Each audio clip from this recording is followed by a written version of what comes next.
This is 5 on your side at noon. Focused on you. Sunny and beautiful today. Here's a live look at Forest Park this noon hour, but things will change tomorrow. It's expected to be another day of possible severe weather. Thanks for being here at noon. I'm Kay Quinn. Severe storms possible later tomorrow after we warm into the 80s. We begin with meteorologist Jim Castillo and the Weather First forecast. Storm chances are ramping up again. What's the timeline here, Jim? Yeah, and most of that, it does look like late afternoon. We'll watch for isolated storms and then into the evening, but a better chance overnight tomorrow night. So this is what it looks like. The Storm Prediction Center has us in around St. Louis yellow. That would be some scattered storms, and they could become severe again late in the day tomorrow into the evening, and definitely the overnight hours that I'll show you in the Futurecast coming up. And then we have the orange areas, more numerous severe storms, and all threats are possible. Over 60-mile-per-hour wind gusts, large hail, a few tornadoes, but the better chances in red, even around the Quincy area.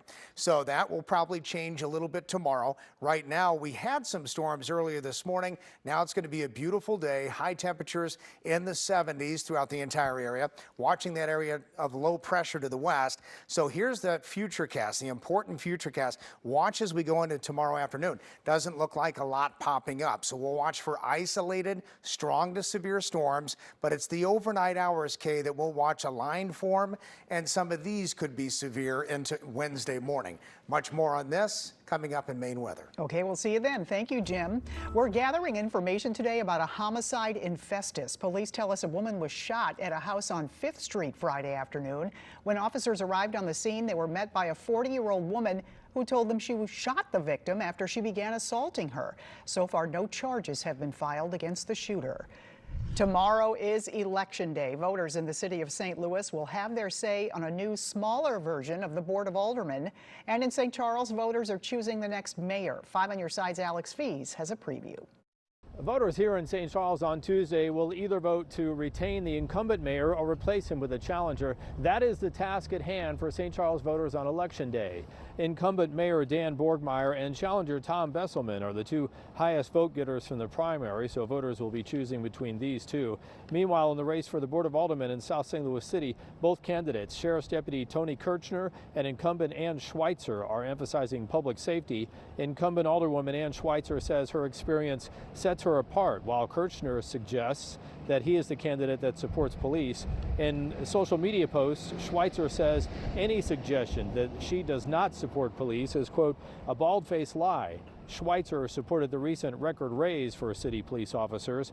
Kirchner says things are so bad in the city, he's backing Missouri Republicans' plans to strip the city of control of its police department. I have seen an improvement. I think trash is being picked up a lot more consistently in the 13th Ward. The 911 calls are being answered quicker.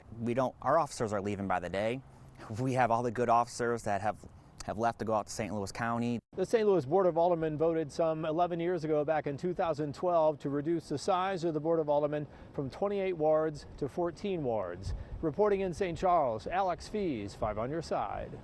And we will have the results of more than 300 ballot issues and races on both sides of the river tomorrow night at ksdk.com/election.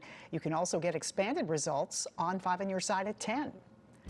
New information now about the case against the man accused of causing the crash that severely injured a young volleyball player from Tennessee.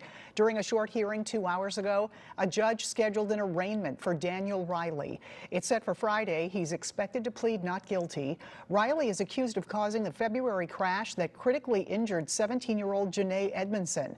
He was out on bond at the time of the crash. Court records show he violated GPS monitoring dozens of times.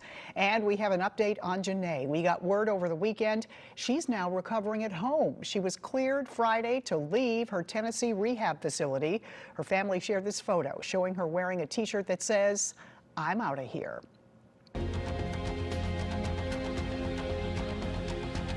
It's expected to be a consequential week in U.S. history. Donald Trump expected to appear in a New York courtroom tomorrow after a jury voted to indict him on criminal charges. NBC's Bree Jackson has the latest.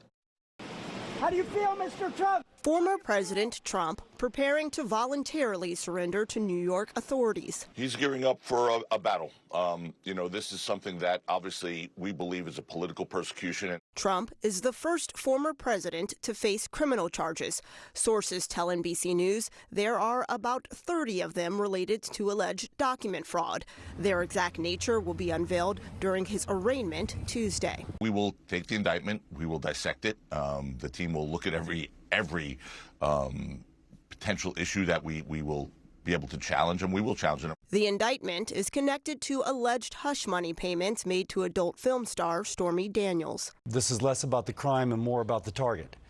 So it has to play out. It's very sad for our country to have to go through this. I would hope and pray that whatever comes forth, that they've done due diligence. The legal fight comes as Mr. Trump makes his third run for the White House. His campaign says they've already raised more than $5 million since he was indicted last Thursday. What they think that they're going to do to President Trump, it's going to boomerang back on them. This whole process of them indicting Trump is a sham.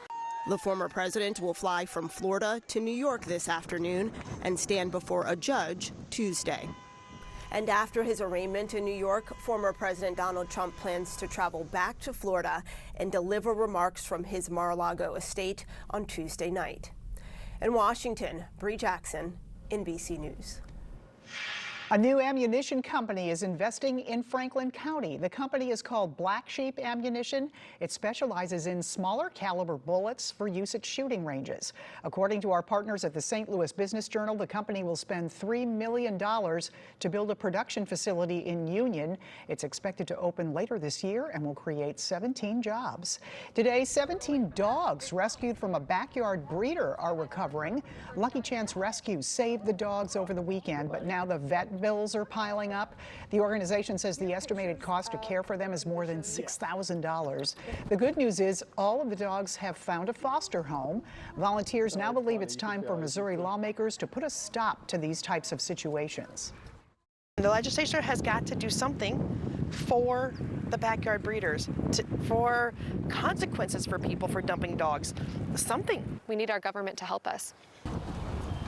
Lucky Chance Rescue hopes to spend the next 4 to 6 weeks nursing these dogs back to health.